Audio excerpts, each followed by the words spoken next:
Irmãos, o tema da nossa mensagem hoje é um coração para missões. Porque missões é um trabalho de fé. Eu disse para vocês que hoje a gente estaria lançando a nossa campanha para esse ano. E a nossa campanha para esse ano é um coração para missões. Esse vai ser o tema da nossa igreja. O tema da Igreja Batista da Fé em Marília está implicado nessa frase. E aí, meus irmãos, eu peço que você esteja entendendo a palavra que vai vir dos céus agora, porque ela é muito importante para a nossa vida, para a vida da nossa igreja, porque missões é um trabalho de fé. O texto que nós lemos agora mostra que Deus tem um jeito muito estranho de salvar pecadores.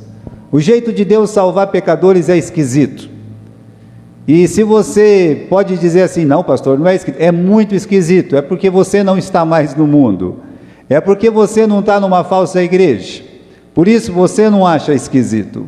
Mas o jeito de Deus salvar os pecadores é muito estranho. Veja só, que jeito que é esse?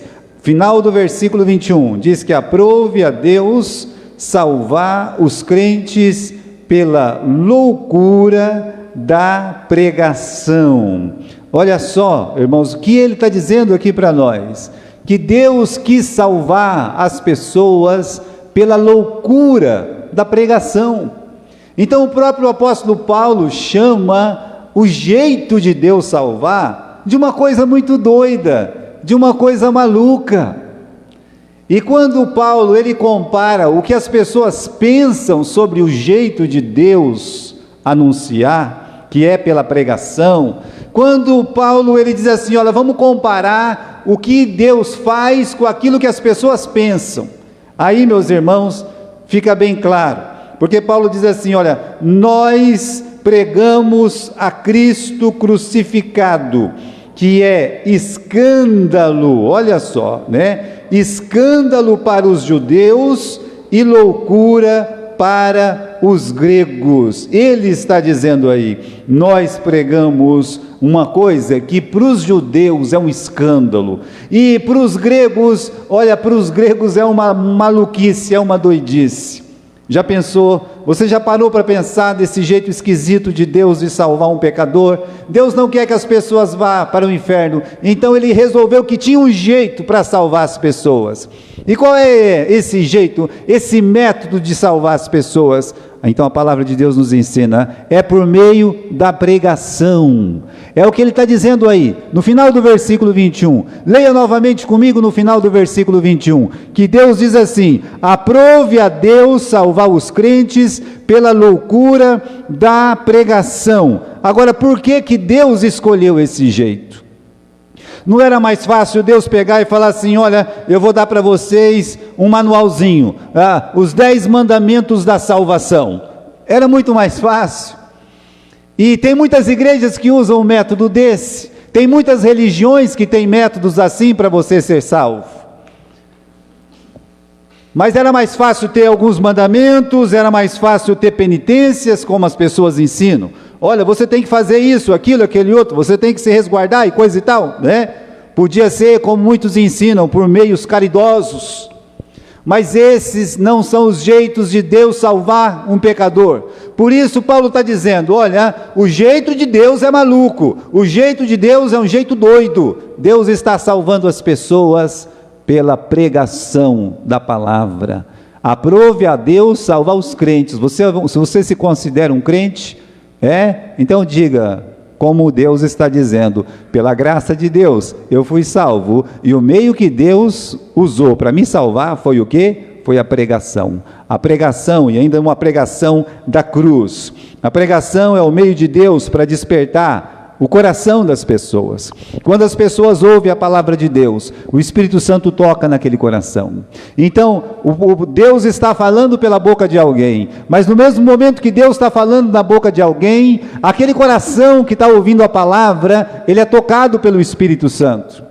Pode ter 50 pessoas e somente uma dessas 50 pessoas ser tocada, como aconteceu quando Paulo pregava na beira do rio e somente Lídia, ela entendeu a palavra, o Espírito Santo tocou no coração dela, mas ela foi tocada porque houve um pregador, houve alguém que usou a palavra. A pregação da cruz foi anunciada naquela tarde, quando ele estava pregando o Evangelho. Então, meus irmãos, o método de Deus toca no coração do pecador, e o pecador, ele entende que ele precisa se arrepender, que ele precisa se entregar. É por isso que ele se rende. Ele não se rende porque ele é bom, ele não se rende porque tem um método, ele se rende porque o Espírito Santo rendeu ele, mas ele só se rendeu porque o Espírito Santo usou uma boca para falar. Então, o Espírito Santo toca no coração de uma pessoa, ela se arrepende, ela entrega a vida dela para Jesus, ela é salva por esse jeito.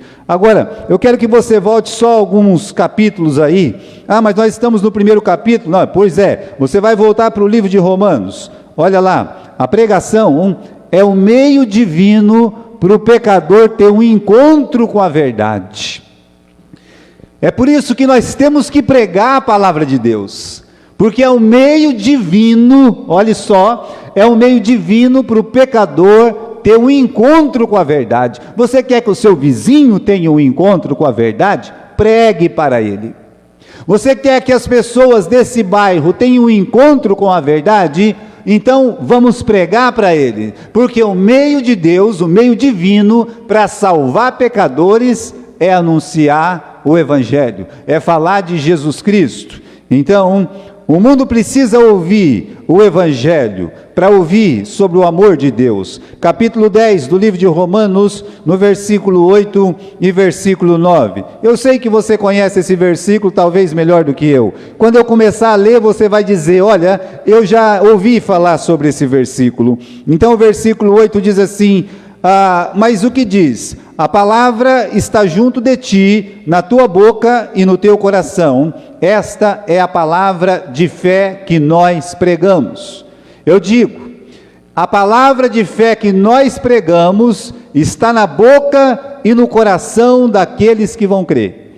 Então, Paulo lembra no versículo 9, a saber, que se com a tua boca confessares ao Senhor Jesus, e em teu coração creres que Deus o ressuscitou dos mortos, serás salvo. Versículo 13, todo aquele que invocar o nome de Jesus será salvo. Então, olha, com a boca você vai confessar, mas para você poder confessar, o teu coração vai ter que estar cheio de Jesus, para poder confessar a Jesus Cristo. A maioria das pessoas que estão aqui já tiveram essa experiência. Qual experiência? De alguém pregar para você e você se converter. Você deve se lembrar do dia da sua conversão. Eu me lembro do dia da minha conversão. Eu me lembro que o pastor pregou. E me lembro que eu tive um encontro com o meu coração pecador. E eu tive que me render, porque nada me segurava naquele banco mais. Nada. Eu só tinha 12 anos, mas nada podia me segurar, porque era uma obra do Espírito Santo na minha vida. Então, com a tua boca você vai confessar, e com o coração você vai crer. E aí no versículo 13 está dizendo: aquele que invocar o nome do Senhor será salvo. Eu pergunto aqui, se você nunca confessou o nome de Jesus com a sua boca, se você crê no Senhor Jesus Cristo e nunca confessou o Senhor Jesus Cristo, nunca disse para as pessoas: eu quero entregar a minha vida para Jesus, a noite é essa. Esse é o momento. Esse é o momento que o Espírito Santo pode estar tocando no seu coração. Você vai ter que fazer uma decisão. Um dia você vai ter que fazer uma decisão.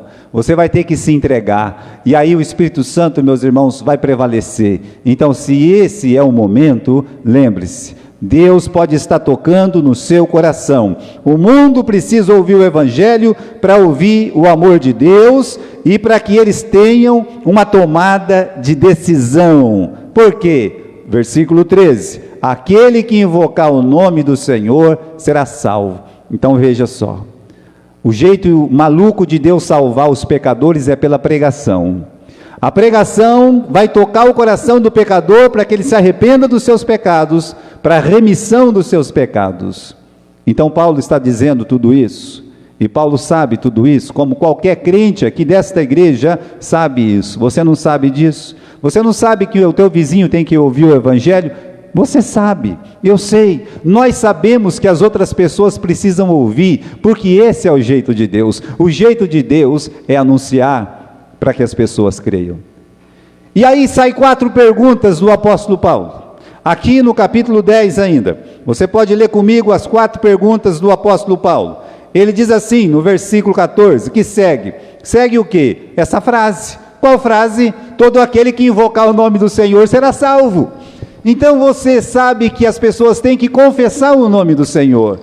Mas Paulo está dizendo aqui no versículo 14, calma lá, como eles vão invocar em quem não creram? Essa é a primeira pergunta. Calma lá, como é que as pessoas vão invocar aquela pessoa que ela não conhece, né?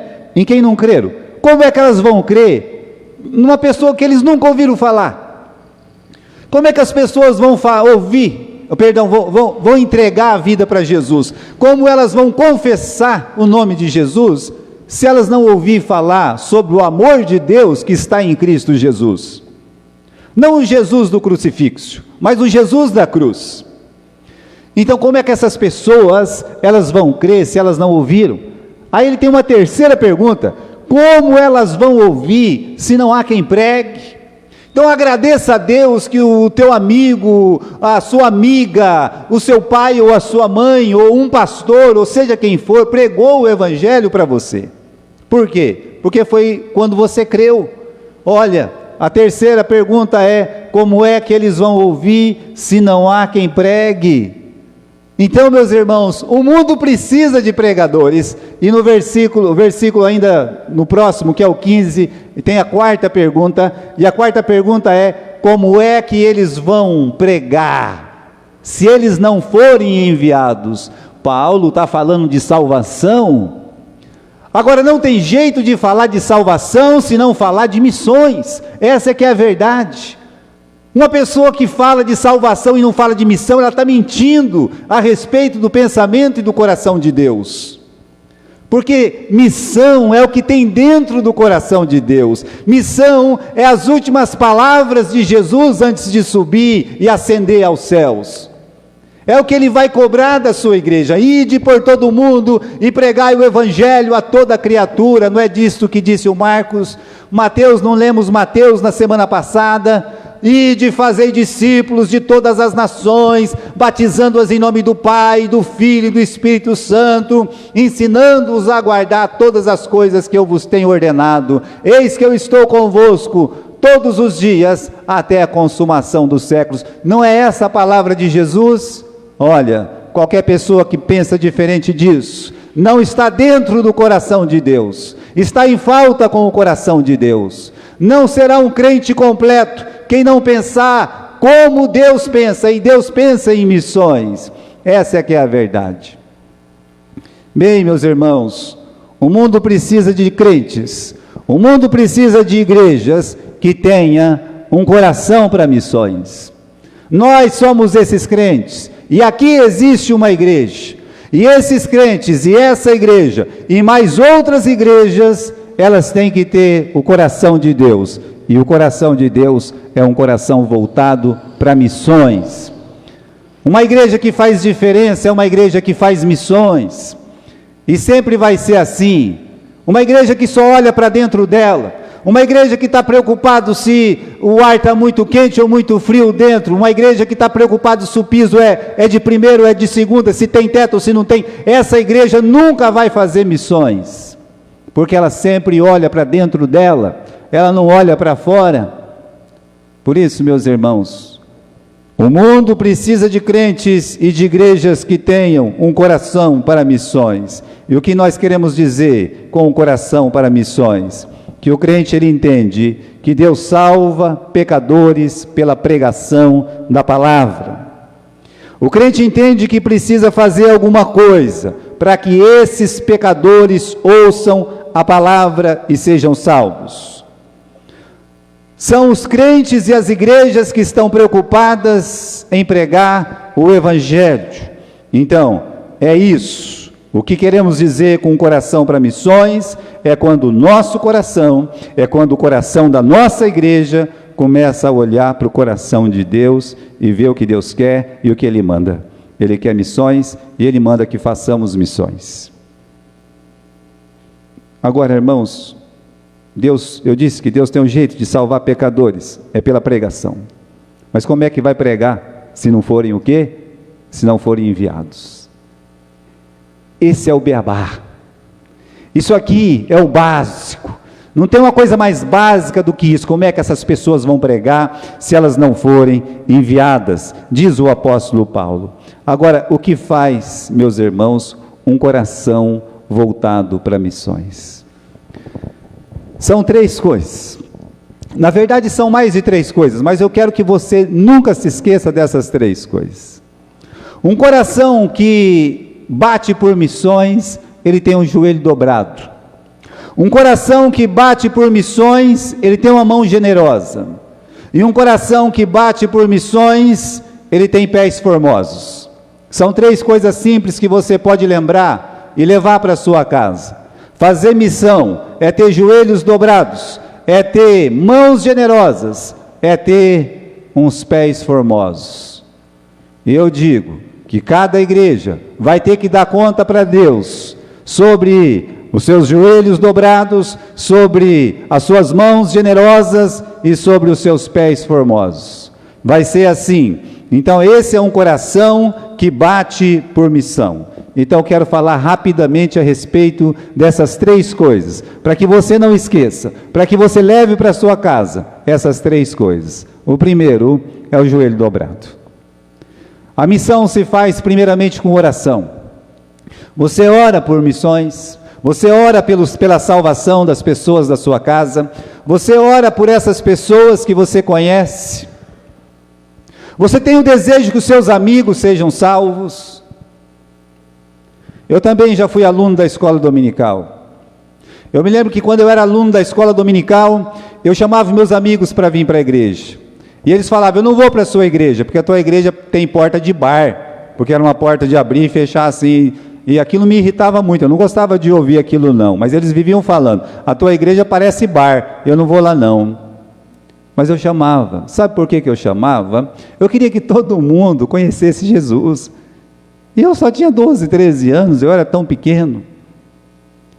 Mas eu pedia para Deus, Deus salva esse, salva aquele.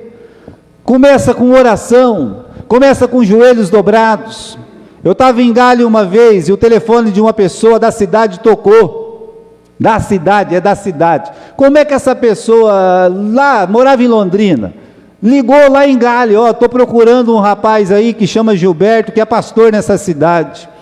E ninguém sabia onde é que estava quase, não é? Uma cidade pequena, vocês acham que não vai saber quem que é o único pastor batista da cidade, só tem uma igreja batista?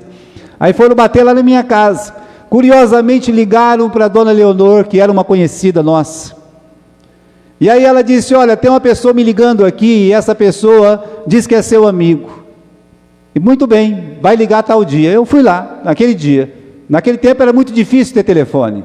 E ele ligou e disse, olha, eu quero te dar uma notícia, Gilberto. É claro que ele não me chamou de Gilberto, me chamou de apelido, mas não vou contar para vocês qual que é o meu apelido. Agora, ele disse assim, eu me converti. Acredita nisso? Eu já tinha mudado de lá fazia uns 7, 8 anos. E ele já tinha ido para outra cidade, mas ele só queria dizer, eu falei, mas que maravilha. Ele disse, eu quero dizer para você que eu me converti, e agora eu sei o que você falava. Irmãos, o coração para missões começa com joelhos dobrados, porque aquele era o meu melhor amigo, e eu queria muito que ele fosse salvo, e Deus já salvou a alma daquele que foi o meu melhor amigo. Nós dois estávamos à procura de um emprego quando a gente era criança, ele disse, vamos lá? Eu disse, vamos. E depois eu disse para ele, por que você queria que eu fosse só ter uma vaga? Ele disse, bom, é porque eu não queria ir sozinho. Tanto faz para mim quanto para você. Tem que ser um bom amigo, né, para pensar na gente desse jeito. Por isso, meus irmãos, começa com joelhos dobrados. Sabe como é que começou a nossa missão? Você acha que a nossa missão, há 100 anos atrás, começou de que jeito? E começou que eles tinham uma fortuna de dinheiro e abriram uma missão e tudo bem. Não, não foi assim que começou. Começou com uma reunião de oração.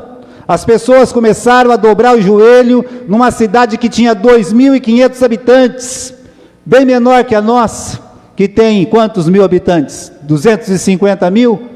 Então nós somos 100 vezes maiores do que eles. Pois eles dobraram o joelho lá, naquela igrejazinha, e começaram a orar por missões. E sabe o que aconteceu? Deus, Ele honra quem ora por missões. E se você orar, Deus vai honrar também. Sabe a sua casa? Deus vai honrar a sua casa, porque você está orando por missões. E aquele povo foi honrado. Então começou lá, naquela cidadezinha. Olha, irmãos, Jesus disse para os discípulos dele: a seara é grande, os ceifeiros são poucos. Orai para o Senhor da seara, que mande mais trabalhadores para a sua colheita. Isso é uma palavra de Jesus Cristo. Você ama Jesus? Ouça Jesus. Orai para que mande ceifeiros, porque a seara é grande. E a seara é o mundo, é muito grande, e nós somos pequenos, e nós devemos colocar o joelho. Olha, os missionários que estão longe precisam da nossa oração, eles precisam muito. E quando os missionários estão indo mal, é porque a base está indo mal, é porque o povo não está orando pelos missionários, essa é que é a verdade.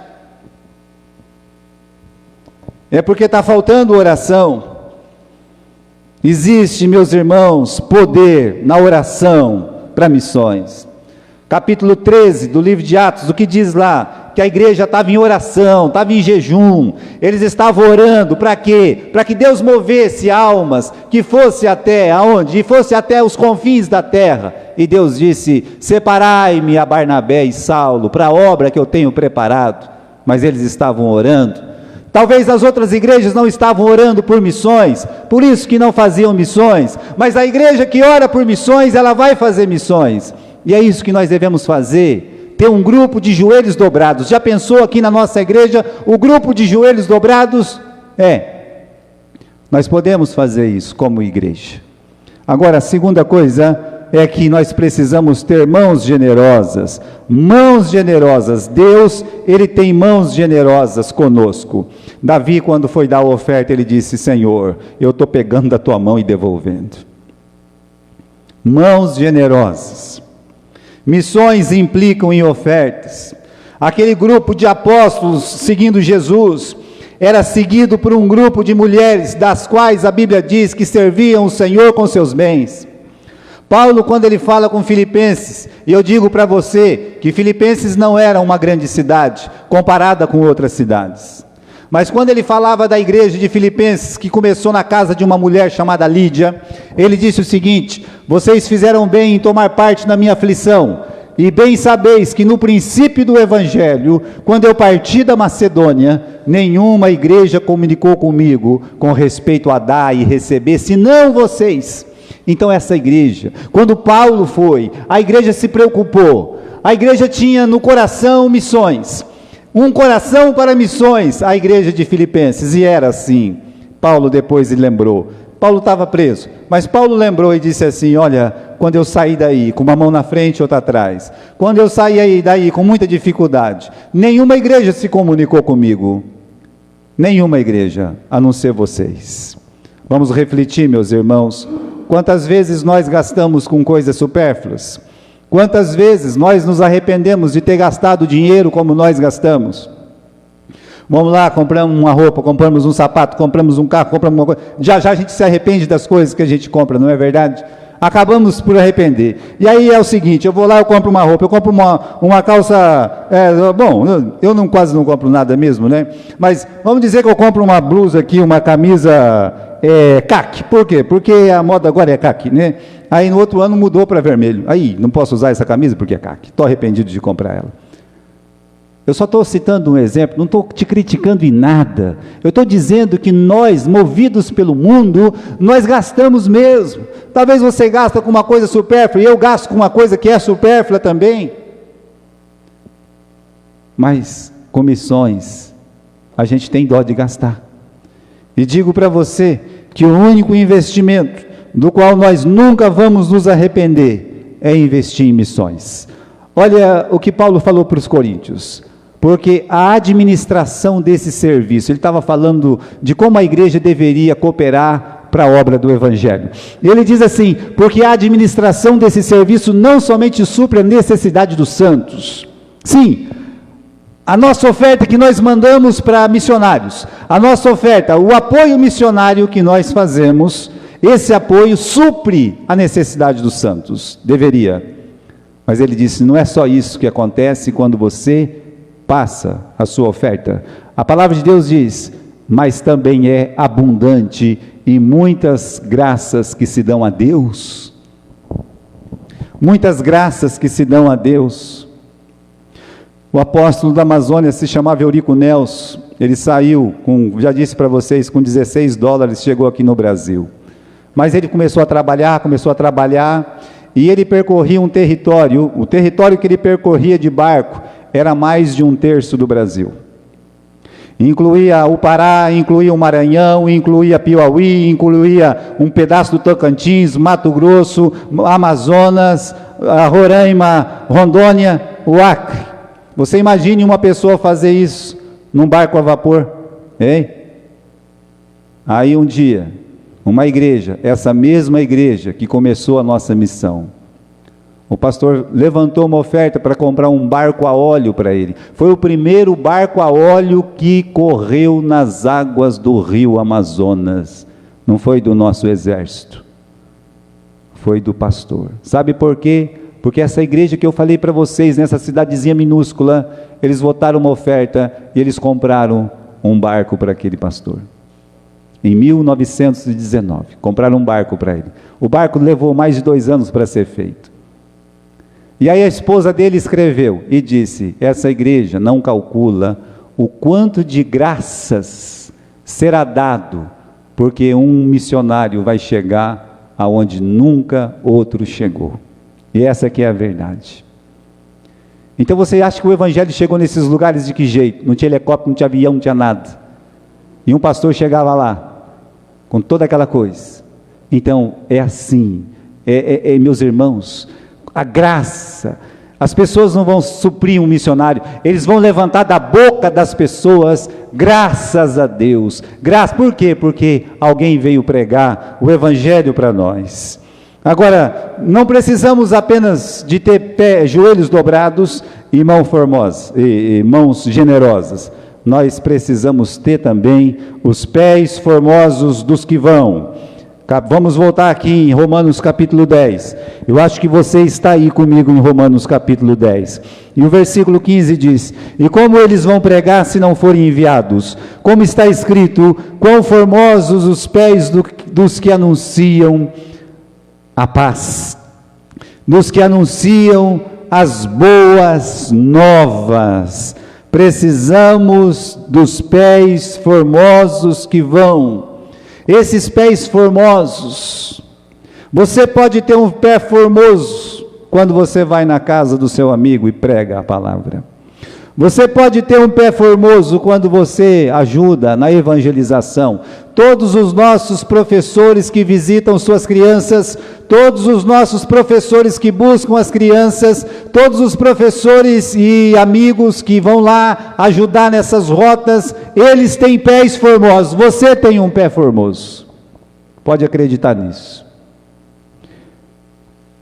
Mas tem uma coisa: tem pés formosos que tem que subir o quê? Os montes. É um pouco diferente. É como esse missionário que eu falei para vocês. Como está escrito aqui: quão formosos são os pés dos que anunciam o Evangelho da paz, dos que trazem alegres novas. A nossa tarefa é sustentar esses pés. E agora eu quero chamar você para enxergar, meus irmãos, um pouquinho só da nossa história. Só um pouquinho da história da Missão Batista da Fé. No mês de fevereiro de 1922, sabe o que isso significa? Significa que no mês que vem, daqui 15 dias, vai estar fazendo quantos anos? 100 anos. No condado inteiro tinha 25 mil almas, na cidade 2.500. Mas era uma igreja boa. 1/5 da cidade fazia parte dessa igreja. Era uma igreja boa. Havia um logo no Instituto Bíblico. Não vá pensar que tinha um prédio enorme. Depois eles construíram um prédio enorme. Eles falavam assim para as igrejas, né? Tinha uma associação da igreja que chamava Associação das Igrejas Batista Rio do Sangue. E aí chamava todos esses jovens, jovens como você. E mais alguns que queriam ser missionários e coisa e tal. E eles davam uma semana de aula para essas pessoas, uma semana, né? Vinha pastor de longe, vinha pastor de perto, e às vezes tinha centenas e centenas de pessoas fazendo por uma semana esse curso, que chamava Instituto Bíblico, tá? Mas o Instituto Bíblico tinha um lema, o convite que se lançava ano a ano para quem queria assistir às aulas aquela semana, uma vez por ano, era: só venha se você tiver o quê? Só venha se você tiver fé, porque missões é um trabalho de fé. Aquele grupo de igrejas, 11, 15, 20 igrejas no máximo, beirando a rio, igreja de sítio, igreja de cidade pequena, como eu falei para vocês, aquela turminha lá, meus irmãos, se juntavam uma vez por ano, mas se ajuntaram nesse mês de fevereiro de 1922, e eles fizeram um desafio: daqui a um ano, nós temos que mandar o máximo de pessoas que a gente puder para esse vazio. Existia um lugar no Brasil que era um grande vazio, e não era só no Brasil, era toda a região que cobria o Acre, e mais um pedaço do Amazonas, e mais um pedaço de Roraima, e um pedaço do Peru, um pedaço do Equador, e um pedaço da Bolívia. Era um vazio. Eles descobriram que nesse lugar não tinha um missionário. Era quase que do tamanho do Brasil, não tinha um missionário. Não tinha um missionário nem para lá, nem para cá. Não tinha missionário que fosse presbiteriano, batista, metodista. Não tinha ninguém. E os outros missionários que estavam aqui não queriam ir para lá. Sabe por quê? Porque aquele rio, os rios, eram rios da morte. Eles chamavam rios da morte, porque quando eles passavam por lá, pegava malária e a maioria deles morria. Pegava uma malária brava e morria. É como esse nosso Covid aqui, só que lá era malária. Então imagine, irmãos, nós estamos desafiando a igreja, volte a 100 anos atrás, nós estamos desafiando a igreja, nós estamos desafiando o nosso povo, nossos casais, os nossos jovens, para que entrem nesse vazio. E daqui a um ano nós queremos mandar os missionários para lá, né? Agora, a primeira pergunta que alguém podia fazer é o quê? Onde é que nós vamos tirar o quê? Onde é que nós vamos tirar dinheiro? As pessoas já vão pensando nisso, né? E ninguém pensava nisso, ninguém. Mas eu fui pesquisar como é que estava a situação financeira da época. Eu me lembrei que teve uma primeira guerra. Vocês sabem quando acabou a primeira guerra? Em 1918. 19 para eles, quer dizer que fazia 3 anos que tinha acabado a guerra. Sabe o que é um pós-guerra? Não, nós não vivemos um pós-guerra. Sabe o que é um pós-guerra? É muita miséria. O condado inteiro tinha 25 mil pessoas. De 1920 até 1930, o condado diminuiu 17% o número de habitantes, para você ver como é que estava. Estava numa crise, eles plantavam uma coisa lá, que uma turma colocava fogo na fazenda da outra turma. Olha que coisa esquisita. Já pensou? Era só crise, mais crise, mais crise, e meia dúzia de igreja doida, maluca, orando com o joelho no chão, dizendo: nós vamos ter mãos generosas, nós vamos ter pés formosos, nós vamos fazer missões. E aí, meus irmãos, em 1923, 3 casais com suas crianças pegaram um barco e vieram para o Brasil. É assim que nasceu a Missão Batista da Fé. Sabe por quê? Porque eles iam e eles sabiam que eles tinham que viver pela fé. Não tinha um salário para eles. Vocês vão. E eles foram. Não é aquela pessoa que tem que receber todo mês, não. Eles nem sabiam o que ia acontecer com eles. Mas eles foram. A primeira cidade que eles foram é a do Josué aí. É onde nunca ninguém ia. Quem foi para lá foi o Brandon. Em 1926, ele começou o trabalho lá e organizou a igreja. Quer dizer que está para fazer 100 anos a igreja lá em Cruzeiro do Sul. Pense, meus irmãos, que coragem, não é? Não, meus irmãos. A gente não tem essa coragem. Essa coragem vem de onde? Vem de Deus. O Espírito Santo reveste as pessoas. O Espírito Santo reveste as igrejas. É isso que acontece. Missões é um trabalho de fé. E nós temos que crer nisso. Irmãos, este ano Deus tem falado comigo desde o começo. Eu fiquei impressionado, porque eu quero que você volte comigo no livro de Atos, no capítulo 13. Esse foi o nosso primeiro estudo, 13, Atos capítulo 13, foi o nosso primeiro estudo do ano, aqui, domingo de manhã, quando eu estava com a igreja, Deus falando aqui, olha, o primeiro culto desse ano foi missões, porque o capítulo 13 é a primeira vez que uma igreja envia, coloca a mão na cabeça de uma pessoa e manda um missionário. Mas está tudo bem, né? Isso é só coincidência. Não tem problema nenhum, é só coincidência. O pastor Edson me visitou com a família, fazia muitos anos que ele não vinha em casa. Vinha, passava correndo, coisa e tal, mas de chegar e dizer assim, eu vou almoçar na sua casa. Ele veio. Conversa vai, conversa vem, eu disse, eu vou perguntar, pastor, e como é que está o trabalho? Não, está bem, pastor, tá, graças a Deus está muito bem. Eu disse, e o seu projeto? Ele abaixou a cabeça. Olhou para a esposa dele, é bom, nós temos um projeto, o senhor sabe que faz alguns anos que a gente tem o projeto, mas aí pastor, veio a Covid, veio isso, veio aquilo, eu já sabia que a coisa não estava bem. Eles tinham comprado 3 terrenos, lembra que nós ajudamos eles a comprar 3 terrenos, demos uma pequena oferta, para eles poderem dar entrada em mais um.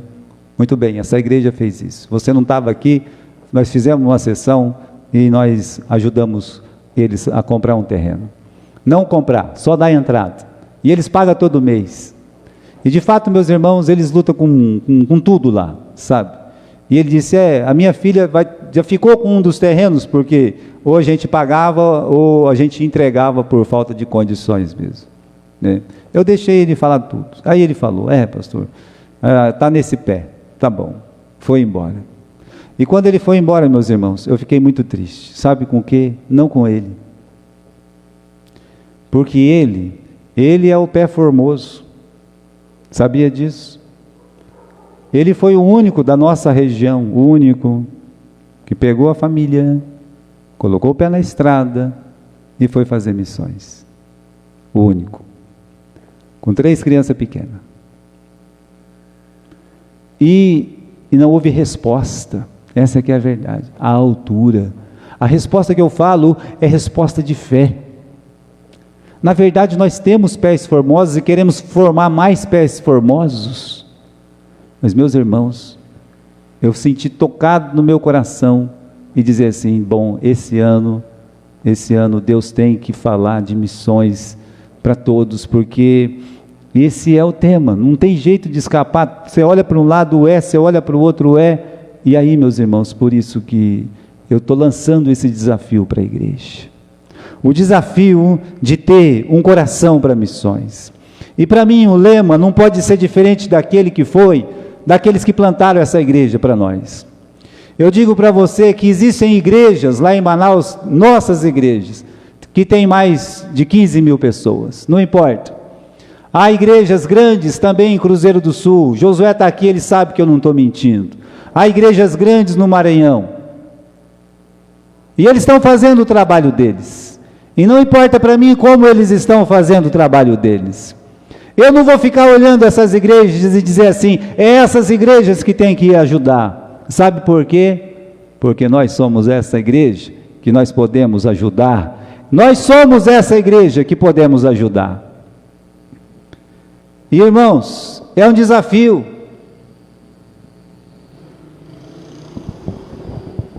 Quando nós começamos a construir essa classe de trás ali, nós não tínhamos dinheiro para fazer a classe de cima. Só quem estava aqui na época sabe disso. A gente comprava um milheiro de bloco, largava aí, quando tinha dinheiro, mandava alguém fazer alguma coisa. E eu digo para você, Deus nunca nos abandonou. Deus sempre honrou essa igreja. Se tem uma coisa que Deus fez aqui, foi honrar essa igreja com os projetos que ela sempre teve. Sempre visando salvação de almas, salvação de almas. E é por isso que você tem o mesmo piso faz 25 anos. É por isso que você tem as mesmas janelas faz 25 anos. É por isso que você tem o mesmo telhado faz 25 anos. Porque a única coisa que essa igreja fez foi ajudar. E ela tem ajudado. Só que nós, por um momento, nós estamos parados. Mas nós não vamos mais ficar parados. Meus irmãos, nós vamos olhar para essa necessidade. Nós vamos fazer uma coisa que nós nunca fizemos.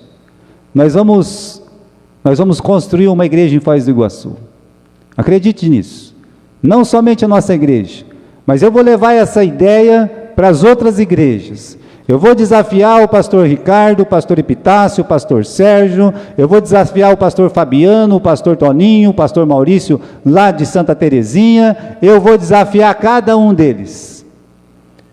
E eu tenho certeza, meus irmãos, que essa semente ela vai crescer, e a gente vai plantar uma igreja que seja nossa lá. A igreja lá chama Igreja Batista da Fé como a nossa. E nós não vamos deixar eles desamparados. Não. Nós não vamos fazer isso. Mas isso é uma coisa que tem que estar dentro do seu coração. Você tem que sentir isso. Sabe? Eu quero levar 10 pedreiros mesmo, lá para Foz do Iguaçu, passar uma semana. E eles vão dar uma semana da vida deles lá, porque eu também vou dar uma semana da minha vida lá. E ali nós vamos construir alguma coisa. Nós não temos dinheiro mais para comprar aqueles prédios que nós compramos, lembra? Não, nós não temos dinheiro, mas nós não precisamos. Nós temos fé. E fé move montanha. É isso que move as montanhas, é a fé, não é o dinheiro? Então, meus irmãos, eu convido você para sentir isso. Essa é a visão. Olha, nós temos mais visão. Eu quero criar esse grupo de joelhos dobrados aqui nessa igreja. Eu quero que tenha um grupo de oração, pró-missões aqui nessa igreja. Aqui nós temos domingo à noite um momento de oração. Aqui está o nosso irmão, né? Está o Renato, está o Adão, está o irmão Alcides, eles estão sempre conosco nesse momento. Enfatizar mãos generosas. Você vai sentir que Deus vai tocar na sua mão, e a sua mão vai ser generosa. Talvez ela já é, né? Socorrer esses pés formosos. Nós precisamos de um desafio. Nós precisamos de algo para ver e acontecer. Nós precisamos disso, meus irmãos. É isso que move uma igreja. O que move uma igreja é o sonho. Então nós temos que ter esse sonho. E digo mais, né? Transformar cada braço dessa igreja numa pequena agência missionária. Sabe os teens podem fazer muito mais coisa. Eles podem fazer aquelas visitações e formar a escola bíblica dominical em Veracruz, e também ali em Júlio Mesquita, reabrir. Eles podem ajudar nisso, mas se eles fizerem isso, eles estarão fazendo ações missionárias, não é? Os nossos jovens também podem fazer. A nossa escola dominical deve ser transformada numa agência missionária. Nós deveríamos ter uma classe de agentes missionários. E digo outra coisa, nosso coral, nós temos um coral. Olha, o nosso coral, quando ele quer, ele é grande. Os irmãos sabem disso, né? Nós percorremos algumas cidades, e olha, quando eu estive em Galha fui lá ontem, cortar o cabelo, né? E alguém disse assim: ei pastor, né? Quando é que o senhor vai vir para a praça de novo? Eu nem sabia que aquela pessoa pudesse imaginar que ela tivesse ouvido alguma coisa. Está vendo só? Nós podemos colocar 30, 40, 50 pessoas cantando uma vez por mês em cada uma dessas cidades que nós temos as nossas igrejas. Nós podemos ir para Alvilândia, nós podemos ir para Lupercio, nós podemos ir para Álvaro de Carvalho, nós podemos ir para Garça de novo, nós podemos ir agora, não é para fazer uma cantata de Natal, mas é para fazer uma cantata missionária. Nós podemos. Agora, meus irmãos, nós temos que sonhar, nós temos que viver isso aí. Você tem que fazer parte disso. Ah, pastor, eu não gosto de cantar, então põe o joelho no chão e ora. Ah, pastor, eu não sou muito de orar, então você contribua. Você tem, olha, 3 opções: ou eu oro, eu contribuo, ou eu vou para as missões, eu vou ter os pés formosos. Qualquer coisa que você fizer, meu irmão, vai ser bem-vindo. Eu espero que Deus toque no seu coração, para que esse ano seja um ano diferente. Ah, nós temos problema, nós não temos dinheiro. Olha, eu disse da igreja lá, essa igreja lá nos Estados Unidos, vocês acham que eles não tinham problema? Vocês acham que eles não tinham, meus irmãos, assim, problemas também? Vários.